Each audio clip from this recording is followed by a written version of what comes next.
Taylor Swift's motorcade has just pulled up to Arrowhead Stadium and the atmosphere here is electric. Hours before the Kansas City Chiefs and Baltimore Ravens even take the field, anticipation has been building since early morning. Thousands of fans, some in bright red Kelce jerseys, others in homemade Taylor Swift t-shirts, have been tailgating since sunrise, grilling, tossing footballs, blasting music, and swapping stories about what today's matchup could mean for the Chiefs' season. But for many, the bigger headline is happening off the field: the arrival of one of the world's biggest pop stars. Less than 24 hours ago, Swift was across the country in Santa Barbara celebrating Selena Gomez's star-studded wedding to Benny Blanco. Photos from the event flooded social media. Taylor in a flowing bridesmaid gown, glowing under the lights, arm in arm with Selena. The two toasted with champagne, laughed with friends, and danced beneath garlands of flowers as the Pacific breeze swept through the venue. At one point, Swift and Gomez were spotted taking selfies and even sharing the dance floor with Travis Kelce, who joined her for the cross-country trip. That energy, the joy and celebration, seems to have followed Taylor all the way to Kansas City. As the wedding wound down, she and her entourage made a discreet exit. By sunrise, she was already en route to Missouri aboard a private jet, while her team worked behind the scenes to ensure every detail of the journey was seamless. The moment her motorcade, 5 glossy black SUVs, rolled up to Arrowhead's main entrance, the atmosphere outside the stadium shifted instantly. The parking lot buzzed louder, the crowd pressing closer as the city's football excitement collided with the star power of Taylor Swift. 29 fans who had been focused on burgers, cornhole, and pre-game rituals suddenly surged toward the gates, phones raised high as shouts of Taylor echoed through the crisp September air. Security vehicles led the way, followed by a line of black Cadillac Escalades and Chevrolet Suburbans with tinted windows. It's a scene Chiefs fans are becoming familiar with, yet one that never fails to ignite a frenzy.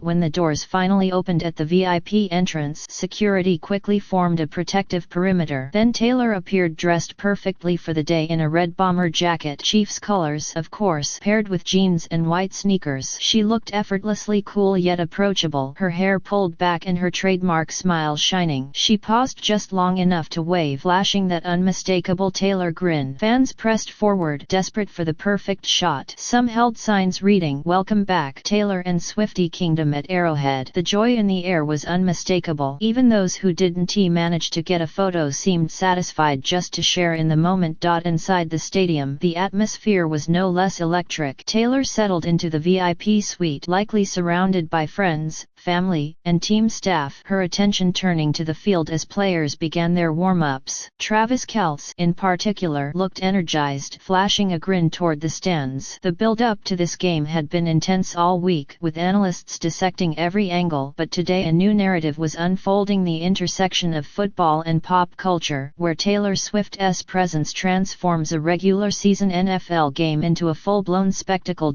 Reporters and photographers crowded the sidelines and concourses, snapping photos of fans in Swift-themed gear, capturing vibrant signs, and broadcasting live updates. Social media lit up instantly with videos of Taylor's arrival, fans eager to share their excitement with followers worldwide. Some had driven hundreds of miles just for a glimpse of their idol. One group even camped out by the VIP entrance since dawn, rewarded by that fleeting yet unforgettable moment when Taylor stepped out of her motorcade and waved. For many, it was a memory to last a lifetime. The stadium staff, fully prepared for the Swiftie invasion, rolled out special merchandise stands selling limited edition shirts and hats commemorating her visit. In the lots, the soundtrack was a mix of classic rock, hip-hop, and Taylor's biggest hits, tens of thousands of voices singing along in unison, the music carrying into the stadium and setting the tone for what was already shaping up to be an unforgettable day. The lyrics echo off the concrete. Chiefs fans are no strangers to big moments, but today feels different. The energy is a crossover of cultures. Young fans in sequins and friendship bracelets mingle with the old guard in Arrowhead red, sharing snacks, swapping stories, and bonding over their mutual excitement.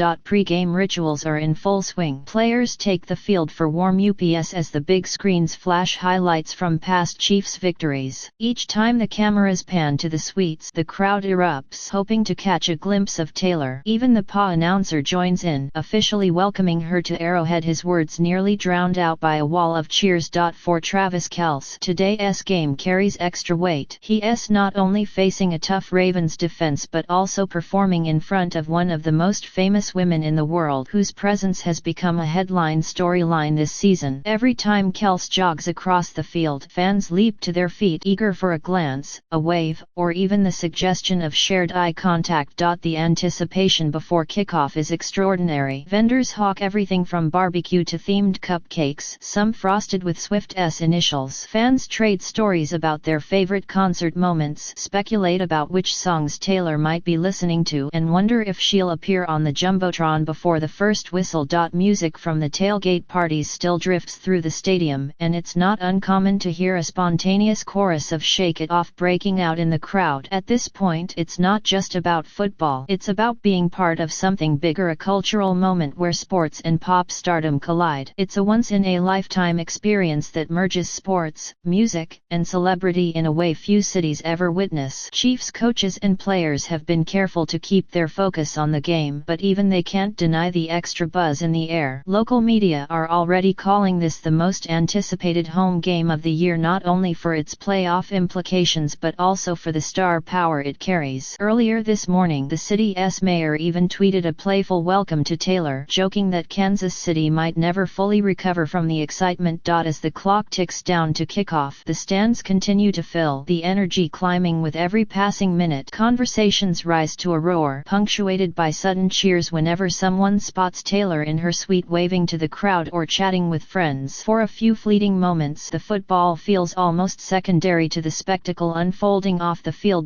Still, make no mistake, the game itself remains front and center. The Chiefs face a surging Ravens team, and the stakes are high. Players are locked in, but the knowledge that Taylor Swift is in attendance and that her presence has drawn global attention to Arrowhead adds an undeniable layer of motivation. Up in the press box, the excitement is just as real. Journalists from across the country and even abroad have packed the house, laptops open, and cameras ready. Some are live tweeting every moment, others are preparing for post-game coverage. All agree there has never been a regular season game quite like this. Meanwhile, stadium staff move quickly and efficiently through tunnels and concourses, guiding families to seats, keeping VIP entrances clear, and ensuring everything runs smoothly. Security is tight but welcoming, and there's a sense of pride among the staff. After all, it's not every day Arrowhead hosts both a critical NFL matchup and a full-blown pop culture phenomenon. As the teams make their final preparations, the music fades and the crowd begins to settle. The Chiefs' drum line strikes up, its heavy rhythm echoing through the stands. Fans rise to their feet, flags waving, voices uniting in anticipation. In this moment, it's clear today isn't just about football or music. It's about Kansas City coming together to celebrate, to cheer, and to create memories that will last long after the final whistle.